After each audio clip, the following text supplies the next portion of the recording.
여러분, 건강검진 받으시고 나서 결과지를 찬찬히 다 보시나요? 대부분 콜레스테롤, 혈당, 혈압만 확인하시죠? 그런데 여기 이 작은 숫자 하나가 여러분의 앞으로 10년, 20년 건강을 좌우할 수 있습니다. 바로 알부민 수치입니다. 제 친구 어머니 이야기를 들려드릴게요. 70대 중반이신데 별다른 지병도 없으시고 건강하게 지내셨어요. 그런데 작년에 갑자기 폐렴으로 입원하셨습니다. 가벼운 감기인 줄 알았는데 일주일 만에 폐렴으로 악화됐고 회복이 너무 더뎠어요. 의사 선생님이 그러시더래요. 알부민 수치가 너무 낮으세요. 그래서 면역력이 떨어지고 회복도 더딘 겁니다. 여러분, 알부민은 우리 몸의 생명 단백질입니다. 이게 부족하면 면역력이 뚝 떨어지고 근육이 빠르게 손실되고 상처 회복이 더뎌지고 부종이 생기고 사망률이 2배에서 3배 높아집니다. 특히 60대 이후 알부민 수치가 3.5 이하로 떨어지면 5년 내 사망 위험이 급격히 증가한다는 연구 결과가 있습니다.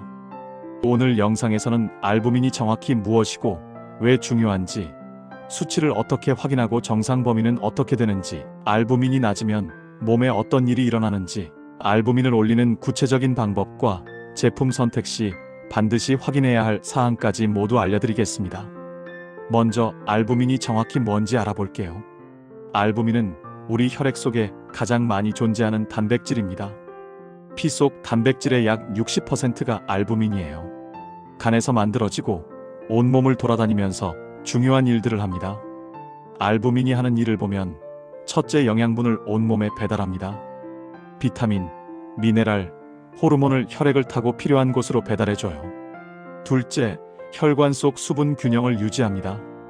알부민이 부족하면 혈관 속 물이 밖으로 새어나가서 부종이 생겨요.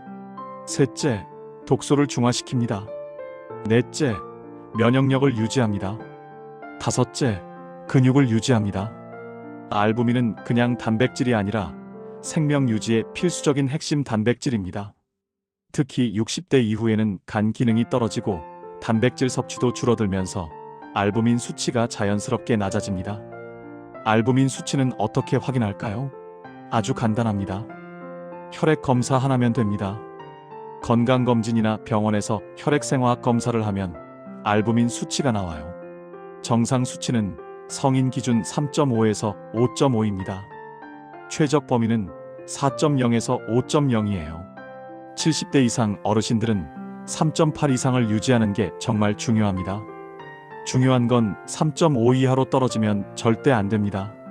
3.5 이하는 저알부민 혈증이라고 해서 의학적으로 문제가 있는 상태예요.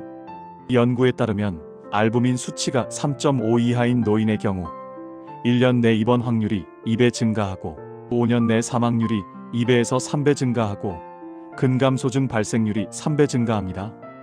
반대로 알부민 수치를 4.0 이상으로 유지하면 면역력이 강화되고 근육량이 유지되고 건강 수명이 연장됩니다. 일본의 한 장수 연구에서 100세 이상 장수 어르신들의 공통점이 높은 알부민 수치였다고 합니다. 알부민이 낮으면 우리 몸에 어떤 일이 일어날까요? 첫째, 부종입니다. 특히 다리, 발목, 발등이 붓죠. 둘째, 만성 피로와 무기력이 옵니다. 셋째, 면역력이 저하됩니다. 감기에 자주 걸리고 상처가 잘 안 낫고 염증이 자주 생겨요. 넷째, 근육 손실이 옵니다. 다섯째, 영양 결핍 증상이 나타납니다. 왜 알부민이 낮아질까요? 첫째, 단백질 섭취 부족이 가장 흔한 원인입니다. 둘째, 간 기능 저하입니다. 셋째, 신장 질환이 있으면 알부민이 소변으로 빠져나가요. 넷째, 만성 염증이 있으면 알부민이 많이 소모됩니다. 이제 가장 중요한 파트입니다. 어떻게 하면 알부민 수치를 올릴 수 있을까요? 첫 번째는 식사입니다. 양질의 단백질을 충분히 먹어야 해요. 고품질 단백질 식품으로 동물성은 계란, 닭가슴살, 소고기, 생선, 우유, 요거트, 치즈, 두부가 있고 식물성은 콩류, 견과류가 있습니다. 하루 단백질 섭취 목표는 체중 1kg당 1.0에서 1.2g입니다. 60kg 어르신이면 60에서 72g이에요. 실제로 어떻게 먹을까요? 아침에 계란 2개, 우유 1컵, 두부 반 모로 총 30g, 점심에 닭가슴살 100g, 밥, 나물로 총 25g, 저녁에 생선구이, 된장찌개, 밥으로 총 28g, 간식으로 요거트, 아몬드로 총 11g, 하루 총함 약 94g이면 충분해요. 단백질 흡수를 돕는 영양소로 비타민 B6, 비타민 C, 아연, 마그네슘이 중요합니다. 특별히 추천하는 음식은 계란찜, 닭죽, 연어구이, 두부찌개, 그릭 요거트입니다. 피해야 할 것은 과도한 술, 가공식품, 과도한 염분입니다. 생활 습관도 중요해요. 첫째, 근력 운동을 주 2회에서 3회 하시고 매일 30분 걷기를 하세요. 둘째, 하루 7시간에서 8시간 숙면을 취하세요. 셋째, 스트레스를 관리하세요. 넷째, 금연하세요. 다섯째, 절조하세요. 식사만으로 부족할 때는 알부민 제품을 고려할 수 있어요. 그런데 시중에 제품이 너무 많잖아요. 어떤 걸 선택해야 할까요? 알부민 제품을 고를 때는 반드시 4가지를 확인해야 합니다. 첫 번째, 알부민 복합물 함량과 순도입니다. 제일 먼저 확인해야 할 것은 함량과 순도예요. 시중 제품들을 보면 알부민 복합물 함량을 아예 표기하지 않은 제품도 많고, 표기한다 해도 순도를 확인해야 합니다. 순도가 낮으면 불필요한 성분이나 이물, 합성 첨가물이 들어갈 수 있어요. 크릴 오일에서 사료용 보존제인 에톡시퀸이 검출되어 난리가 났었고, 논의에서는 쇳가루가 유입된 제품들이 무더기로 검출되어 시장 자체가 없어지다시피 했었죠. 순도가 높은 제품이 효과도 당연히 높을 수밖에 없어요. 금도 24K가 18K보다 비싸고, 다이아몬드도 캐럿만 보는 게 아니라 순도에 따라 등급이 결정되듯이 원료도 마찬가지입니다. 시중 제품들을 보니 알부민 복합물 순도가 80%에서 90%가 많고 99%로 높은 제품도 있네요. 함량이나 순도가 아예 표기되지 않은 제품은 패스하시고, 순도 99% 이상이면서 함량이 32,000mg 이상인 제품을 고르시면 됩니다. 두 번째, 시너지 원료가 함유되어 있는지 확인하세요. 알부민과 시너지를 내는 대표적인 성분은 L-아르기닌, L-아스파트산, 틴다라유산균, 발효녹용입니다. L-아르기닌은 혈관을 확장시키고 혈류와 산소 전달을 원활하게 하여 간 재생에 도움을 줍니다. 연구에 따르면 간 일부를 절제한 실험 동물에 L-아르기닌을 투여한 결과 혈관 내피 손상이 억제되었고 간 재생이 향상되었다고 해요. L-아스파트산은 L-아르기닌의 생합성을 돕고 흡수율을 높이며 간에서의 해독작용에 영향을 미칩니다. 손상된 간세포에 L-아스파트산을 처리한 결과 간 지방증 및 간 섬유증 등의 발병을 억제할 수 있는 것으로 나타났어요. 틴다라 유산균은 열 처리를 통해 사멸시킨 유산균을 뜻합니다. 생균은 위산, 담즙에 약해 장까지 살아서 가기 어려운 반면 틴다라 유산균은 이미 사멸한 상태이기 때문에 위산, 담즙, 열에 강하고 장까지 안전하게 도달합니다. 연구를 통해 장내 면역 조절, 배변 활동 개선, 항염 등 다양한 기능이 밝혀졌어요. 발효녹용은 아미노산 함량이 높아 강력한 항산화 효과를 나타냅니다. 발효녹용 추출물은 염증 유발 인자를 억제하고 면역세포를 조절하는 것으로 밝혀졌는데, 실제 실험 결과 간 섬유화를 억제하고 염증 반응을 완화하는 것으로 나타났습니다. 따라서 알부민을 고를 때는 L-아르기닌, L-아스파트산, 틴다라 유산균, 발효녹용이 함유되어 있는지 꼭 확인해야 합니다. 세 번째, 반드시 같이 먹어야 하는 영양소가 포함되어 있는지 확인하세요. 비타민 B군, 특히 B1, B2, B6과 아연은 에너지 생성, 단백질 합성, 항산화 등의 중요한 역할을 하며 알부민과 함께 작용할 경우 상호 보완적인 시너지 효과를 기대할 수 있어요. 비타민 B1은 탄수화물 대사에 필요한 보조인자로 세포에서 에너지를 만드는 핵심 대사 과정에 필요하고, 비타민 B6은 아미노산 대사에 필수적입니다. 즉 비타민 B1과 B6은 알부민과 같은 단백질을 합성하거나 에너지를 생성하는데 반드시 필요한 성분이에요. 비타민 B와 아연은 에너지 생산 및 항산화 기능을 하는 산화환원 효소의 필수 보조인자로 항산화 시스템을 활성화하는 데 필요합니다. 체내 항산화 작용에 비타민 B와 아연이 반드시 필요한 겁니다. 즉, 알부민 제품은 비타민 B1, B2, B6, 아연이 포함되어 있는 제품을 골라야 합니다. 네 번째, 노케스템 표기를 확인하세요. 노케스템은 부형제나 첨가물 같은 화학 성분을 사용하지 않은 제품을 말합니다. 시중 대부분의 제품에는 인위적으로 맛, 향, 색을 내기 위한 감미료, 착색료, 착향료 등의 합성 첨가물이 들어가고 제품의 점도를 증가시키는 시클로덱스트린이나 타블렛이 깨지는 것을 방지하기 위한 히드록시프로필 메틸셀룰로스, 이산화규소, 스테아린산 마그네슘 등의 화학 부형제를 쓰는 경우가 많아요.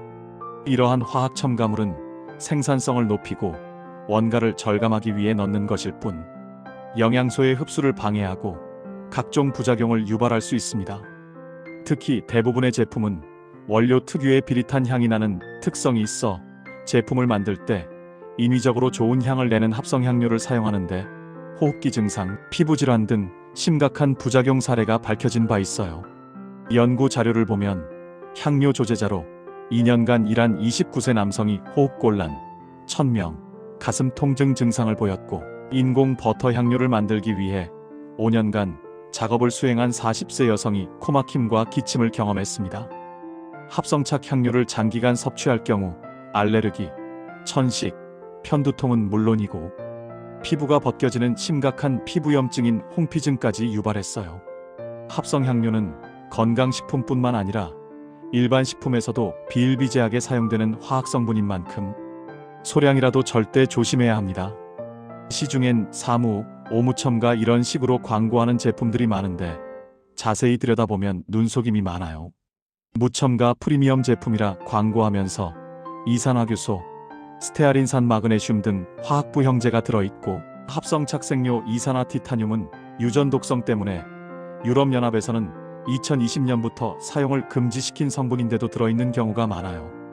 딱 넣지 않은 합성감미료, 합성착 향료만 언급해두고 나머지 화학 성분은 그대로 사용하는 전형적인 눈속임 사례입니다. 절대 사무, 오무 등 무첨가 문구만 보지 마시고 몇 가지의 화학 성분 유무가 아니라 화학 성분 자체를 전혀 쓰지 않았다는 뜻의 노케스템 표기를 반드시 확인해야 합니다. 노케스템은 특허청에 등록된 보증상표예요. 정리하면 알부민 제품 선택 시 확인할 4가지는 이렇습니다. 첫째, 알부민 복합물 함량 32,000mg 이상, 순도 99% 이상. 둘째, L-아르기닌, L-아스파트산, 틴달화 유산균, 발효녹용 함유. 셋째, 비타민 B1, B2, B6, 아연 함유. 넷째, 노케스템 표기 확인. 이 기준으로 제품을 비교해 보시면 좋은 제품을 고르는 게 어렵지 않을 거예요. 시중에 1만원에서 2만원대 제품들이 많은데 자세히 들여다보면 가관입니다. 싼 데는 다 이유가 있고 싼 것들은 꼭 싼 값을 할 수밖에 없어요. 어차피 돈 주고 사 먹는 거 조금 더 주고 좋은 거 드세요. 몸에 들어가는 건 싼 거, 여러 번 먹는 것보다 좋은 거 한 번 먹는 게 결국엔 남는 겁니다. 실제 사례를 보면 73세 여성분이 알부민 3.1에서 3개월 만에 3.8로 올렸어요. 계란찜, 닭죽, 생선구이를 꾸준히 드시고 매일 걷기를 하셔서 부종이 감소하고 기력이 회복됐습니다. 68세 남성분은 알부민 3.4에서 4개월 만에 4.0으로 올렸어요. 고단백 식단과 근력 운동으로 근육량이 증가하고 혈당이 안정됐습니다. 핵심을 정리할게요. 알부민은 생명 단백질로 영양 배달, 수분 균형, 면역력, 근육 유지, 해독 작용을 합니다. 정상 수치는 3.5에서 5.5, 최적은 4.0 이상입니다. 3.5 이하면 위험 신호로 부종, 피로, 면역력 저하, 근육 손실이 옵니다. 올리는 방법은 고품질 단백질을 하루 체중 1kg당 1.0에서 1.2g 섭취하고 근력 운동과 걷기를 하고 충분한 수면, 스트레스 관리, 금연, 절주를 하는 겁니다. 알부민 제품 선택 시에는 함량 32,000mg 이상, 순도 99% 이상, 시너지 원료 함유, 비타민 B군과 아연 함유, 노케스템 표기를 확인하세요. 알부민은 60대 이후 정말 중요한 건강 지표입니다. 다음에 건강검진 받으시면 꼭 알부민 수치를 확인하시고 3.5 이하면 오늘 배운 내용을 실천하세요. 건강한 노후는 알부민 관리에서 시작됩니다. 오늘 영상이 도움되셨다면 좋아요, 구독, 알림 설정 부탁드립니다. 주변 어르신들, 부모님께도 꼭 공유해주세요. 여러분의 건강한 100세를 응원합니다. 감사합니다.